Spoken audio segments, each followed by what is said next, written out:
SR7 TV news కి స్వాగతం. వనపర్తిలో జర్నలిస్టులకు 2 రోజుల ప్రత్యేక శిక్షణ ముగింపు. డిజిటల్ యుగంలో నిష్పక్షపాత రాతలే ముఖ్యమన్న శ్రీనివాస్ రెడ్డి. తెలంగాణ మీడియా అకాడమీ ఆధ్వర్యంలో వనపర్తి జిల్లా జర్నలిస్టులకు నిర్వహించిన 2 రోజుల ప్రత్యేక శిక్షణ కార్యక్రమం సోమవారం ముగింపు. కార్యక్రమానికి ముఖ్య అతిథిగా హాజరైన Telangana media academy chairman K Srinivas Reddy జర్నలిస్టులతో ముఖాముఖి మాట్లాడారు.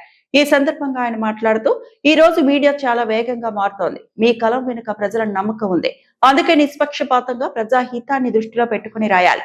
అదే సమయంలో డిజిటల్ టూల్స్, కొత్త టెక్నాలజీని కూడా నేర్చుకోవాలి అని సూచించారు. కార్యక్రమంలో పాల్గొన్న ప్లానింగ్ బోర్డు ఉపాధ్యక్షులు డాక్టర్ జిల్లెల చిన్నారెడ్డి మాట్లాడుతూ, ఇంత పెద్ద సంఖ్యలో జర్నలిస్టులు వచ్చి శిక్షణ తీసుకోవడం అభినందనీయమని అన్నారు. గత 2 రోజులుగా జరిగిన ఈ శిక్షణలో field reporting, fact checking, digital journalism, social media వినియోగం వంటి అంశాలపై నిపుణులు తరగతులు నిర్వహించారు. కార్యక్రమం చివరిలో పాల్గొన్న ప్రతి జర్నలిస్టుకు సర్టిఫికెట్లు అందజేశారు.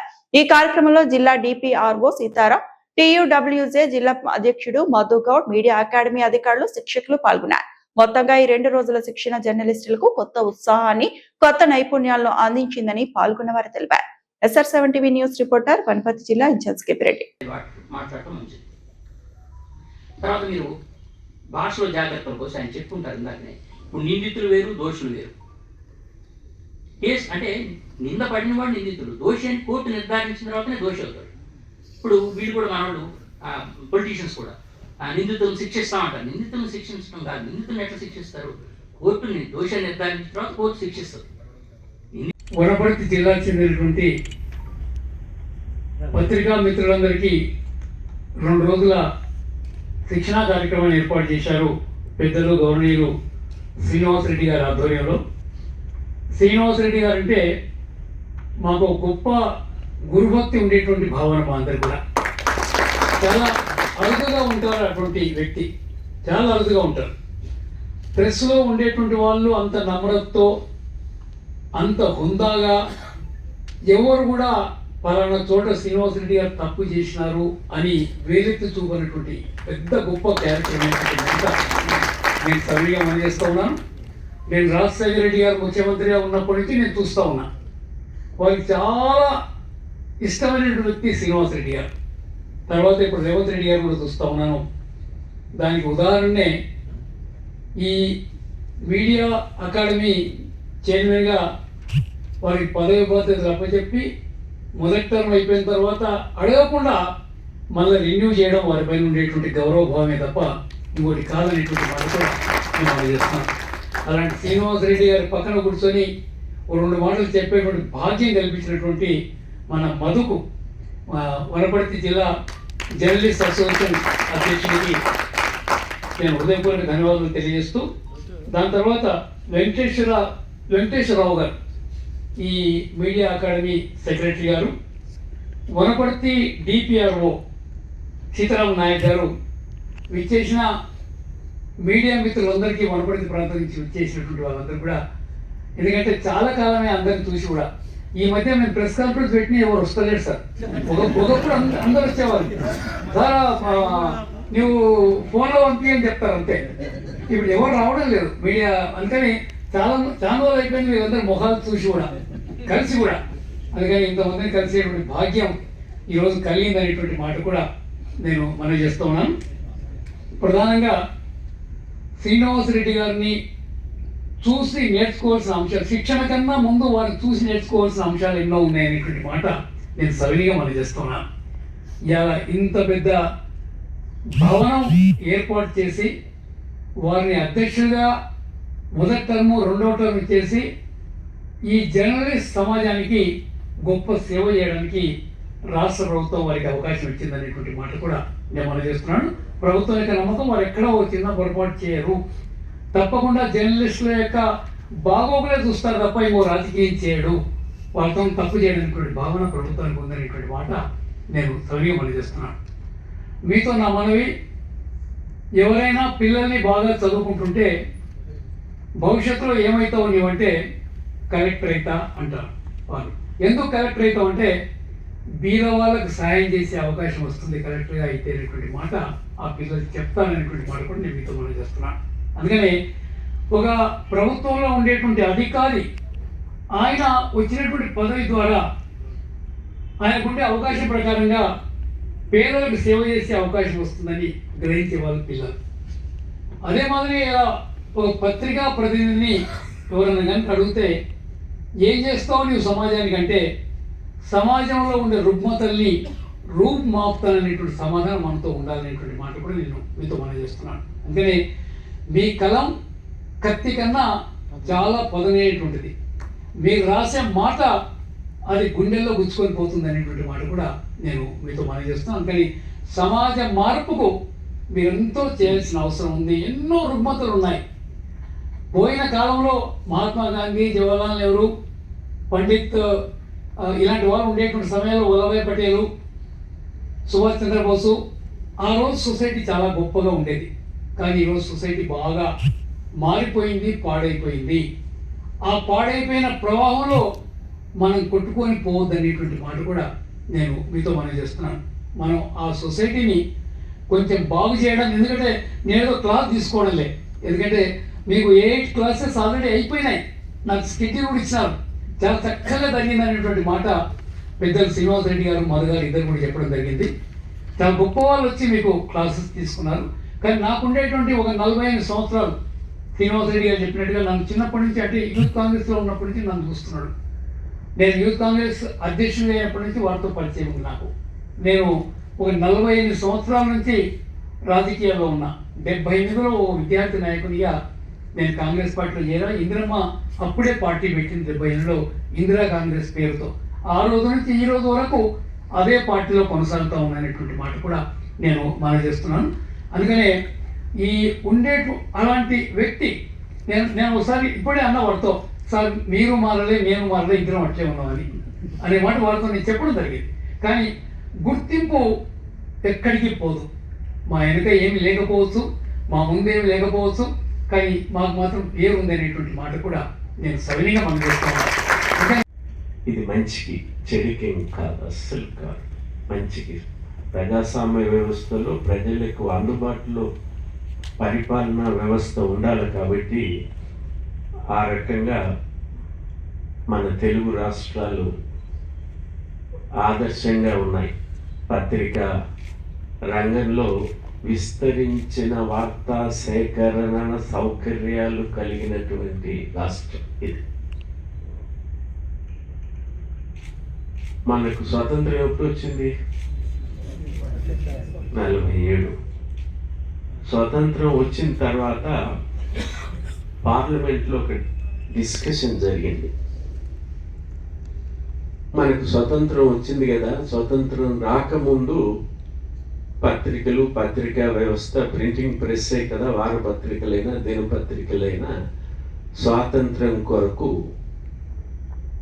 పోరాడిన పోరాటాలని, ఆందోళనల్ని ఉత్సాహపరిచే రీతిలో సమాచారాన్ని అందించటంలో అందరూ ఒకే ఒక ధ్యేయంతో ఉన్నారు, దేశ స్వాతంత్ర్యానికి.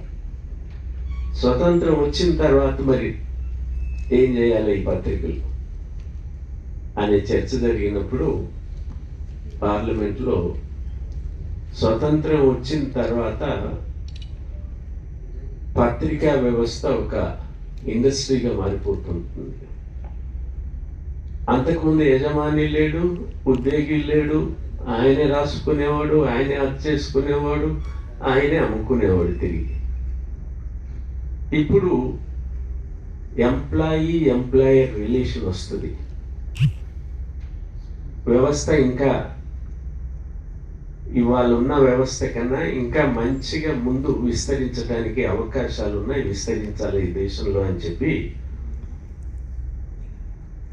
దీన్ని పరిశీలించడానికి జస్టిస్ రాజ్యాధ్యక్ష అని చెప్పి సుప్రీంకోర్టు జడ్జి అధ్యక్షతన 11 మందితో ఒక కమిషన్ ఏర్పాటు చేశారు. ఆ కమిషన్ కూడా మొట్టమొదటిసారి స్వతంత్ర భారతదేశంలో enquiry, commission of enquiry act కింద మొట్టమొదటి అపాయింట్మెంట్ ఈ కమిషనే. జస్టిస్ రాజ్యాధ్యక్ష నాయకత్వాన 11 మందితో. దాన్నే మనం మొదటి ప్రెస్ కమిషన్ అంటాం, ఫస్ట్ ప్రెస్ కమిషన్. అది ఇచ్చిన సిఫారసుల ఆధారంగా మనకు పత్రికా వ్యవస్థలో మంచి చెడులు, నియమ నిబంధనలు, నైతికత ఈ అంశాలను పరిశీలించి చేయటానికి ప్రెస్ కౌన్సిల్ ఆఫ్ ఇండియాని ఏర్పాటు చేయాలని చెప్పి మొదటి ప్రెస్ కమిషన్ సిఫారసు చేసింది. మధు సార్, ఇక్కడ వచ్చేసినటువంటి వనపర్తి జిల్లాకు సంబంధించినటువంటి మీడియా మిత్రులందరికీ కూడా నమస్కారం.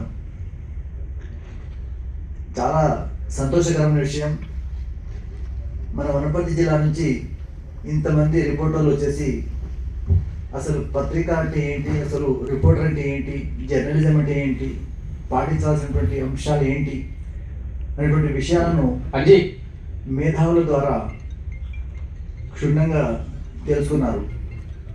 చాలా మంచి మంచి సబ్జెక్ట్స్ మీకు చెప్పారు అనేది చాలా సంతోషకరమైన విషయం. ఎందుకంటే మనం ఇంతకుముందు గవర్నమెంట్ ఉన్నప్పుడు కూడా మీడియా అకాడమీ ద్వారా శిక్షణ తరగతులు నిర్వహించారు. కానీ అది జిల్లాల వారికి నిర్వహించేవారు. జిల్లాలో నిర్వహిస్తే ఏమవుతుందంటే అక్కడ వచ్చే వాళ్ళు వస్తుంటారు, పోయే వాళ్ళు పోతుంటారు. ఎవరు వస్తున్నారు, ఎవరు పోతున్నారు, ఎవరు విన్నారు ఏమీ తెలియదు. కానీ ఇక్కడ మీకు ఈ 2 days కార్యక్రమం ఏర్పాటు చేయడం వల్ల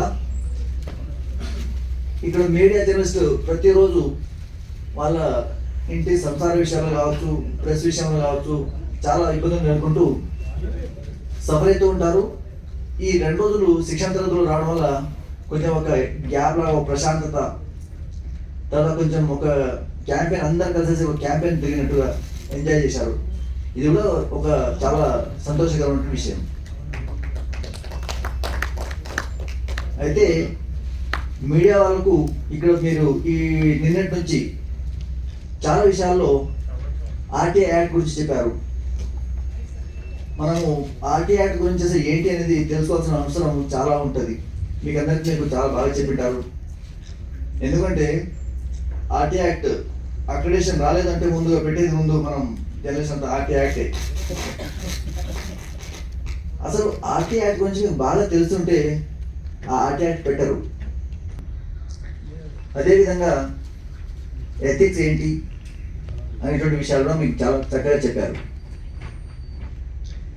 ఇప్పుడు నేను చెప్పేటువంటి అంశం ఏంటంటే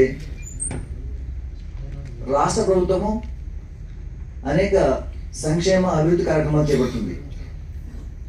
ఈ అభివృద్ధి కార్యక్రమాలను నిజమైనటువంటి క్షేత్రస్థాయిలో ప్రజలకు, పేద ప్రజలకు, అర్హులైనటువంటి ప్రతి ఒక్కరికి చేరాలంటే దానికి ప్రధాన కారకులు ఎవరంటే మన మీడియా మిత్రులే. ఎందుకంటే మీడియాను ప్రభుత్వానికి జననేంద్రియాలు లాంటివి, అంటే కళ్ళు, ముక్కు, చెవి లాంటి వాళ్ళు మన మీడియా వాళ్ళు. మీడియా వాళ్ళు గ్రౌండ్ స్థాయిలో ఉండేసి చాలా మంది మండలాలు కూడా ఉన్నారు. మనం అసలు గ్రౌండ్ స్థాయిలో చాలా మంది ఉండేసి ఈ సమస్యలు ఏంటి, అర్హులు ఎవరు అనేటువంటి విషయాన్ని రాస్తే అందరు అర్హులు కూడా వస్తుంది.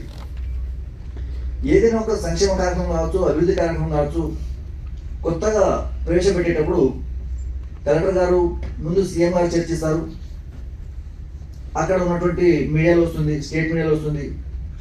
నెక్స్ట్ డే కలెక్టర్ గారు చర్చిస్తారు జిల్లా కలెక్టరేట్లో. అక్కడ ఉన్నటువంటి డిపిఆర్ఓలు దాని మీద రాస్తాం. ఇక ఫలానా ఇందిరమ్మ స్కీమ్ ఉంది, ఇందిరమ్మ ఇల్లు స్కీమ్ ఉంది. ఉదాహరణకు ప్రతి నియోజకవర్గానికి 3,500 ఇందిరమ్మ ఇల్లు శాంక్షన్ చేస్తున్నాము. ఫలానా వాళ్ళు L1, L2, L3 వాళ్ళకు దీంట్లో అవకాశం కల్పిస్తున్నాం. ఫస్ట్ ప్రిఫరెన్స్లో L1, నెక్స్ట్ తర్వాత A2 చూస్తాము, A3 చూస్తామని చెప్పేసి మనం పేపర్లో రాస్తుంటాం. అయితే మేము డిపిఆర్ఓలు ఏదైతే రాస్తున్నామో అది ఖచ్చితంగా నెక్స్ట్ డే పేపర్లో కూడా వస్తుంది. కానీ విషయం ఏంటంటే అదే విషయాలను రాసినటువంటి డిపిఆర్కు తెలుసు, కానీ మీడియా వాళ్ళు మీ ద్వారా మీ పేపర్ వస్తుంది, కానీ మీకు దాని మీద పూర్తి అవగాహన ఉండట్లేదు. జస్ట్ మీరు వచ్చినటువంటి దాన్ని అట్లా ఫార్వర్డ్ చేసేస్తున్నారు, నెక్స్ట్ డే ప్రింట్ అయిపోతుంది. వన్స్ అపాన్ ఏ డే దాని మీద మీరు ఏందనేది మీరు తెలుసుకోవాలంటే మళ్ళీ మీకే సరిగ్గా అవగాహన ఉండదు. మరి అలాంటప్పుడు గ్రాస్ రూట్ లెవెల్లో ప్రజలకు ఎక్కడ లబ్ధి చేకూరుతుంది? అందుకే నేను మీకు రిక్వెస్ట్ చేసేది ఏంటంటే, మనకు ఒకటి మీడియా గురించి మీకు బాగా తెలుసు. ఒక రిపోర్టర్ ఒక న్యూస్ను అంటే ఏదో ఒక విషయాన్ని 4 రకాలుగా మనం వార్తలు రాయొచ్చు. ఒకటి పాజిటివ్ వార్తలు, ఒకటి అడ్వర్స్ వార్తలు, నెగిటివ్ వార్తలు, ఇంకొకటి స్టోరీ, ఇంకొకటి ఫీచర్ ఆర్టికల్స్. ఈ విషయాన్ని మీకు తెలుసు.